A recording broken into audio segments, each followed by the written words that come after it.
கனடாவின் காலிஃபாக்ஸ் நகரில் 2 நாட்களாக தீவிரமாக தேடப்பட்டு வந்த நிலையில் காணாமல் போன பச்சிளம் குழந்தையொன்றின் சடலம் காடுகளுக்குள் இருந்து மீட்கப்பட்டுள்ளது.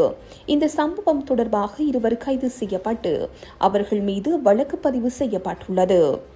ஞாயிற்றுக்கிழமை பிற்பகல் 3:20 மணியளவில் ஓல்கோச் வீதிக்கு அருகில் உள்ள அடர்ந்த காட்டு பகுதியிலிருந்து குழந்தையின் சடலம் கண்டெடுக்கப்பட்டுள்ளது.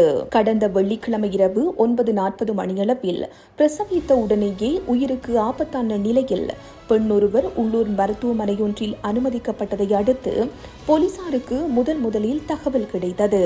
23 வயதான அந்த பெண் தற்போது தீவிர சிகிச்சை பிரிவில் ஆபத்தான நிலையில் உள்ளார்.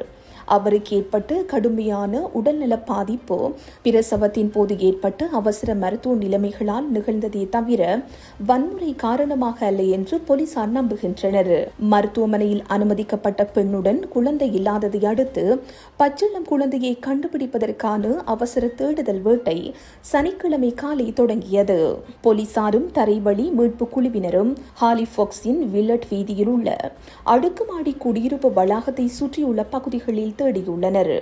போலீஸ் தடயவியல் குழுவினர் அங்கிருந்த பெரிய குப்பை தொட்டிகளை சோதனையிட்டனர்.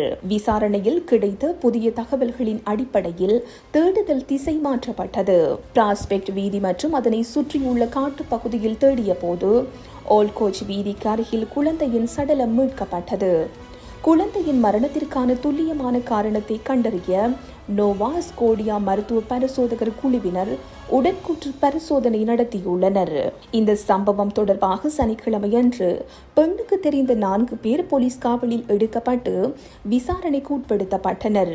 அவர்களில் 2 விடுவிக்கப்பட்ட நிலையில் மற்ற 2 மீது முறைப்படி குற்றச்சாட்டுகள் பதிவு செய்யப்பட்டுள்ளன. இந்த செய்தி உள்ளிட்ட மேலதிக விரிவான செய்திகளுக்கு www.behindmenews.org என்ற எமது இணைய பக்கத்தினை பார்வையிடவும்.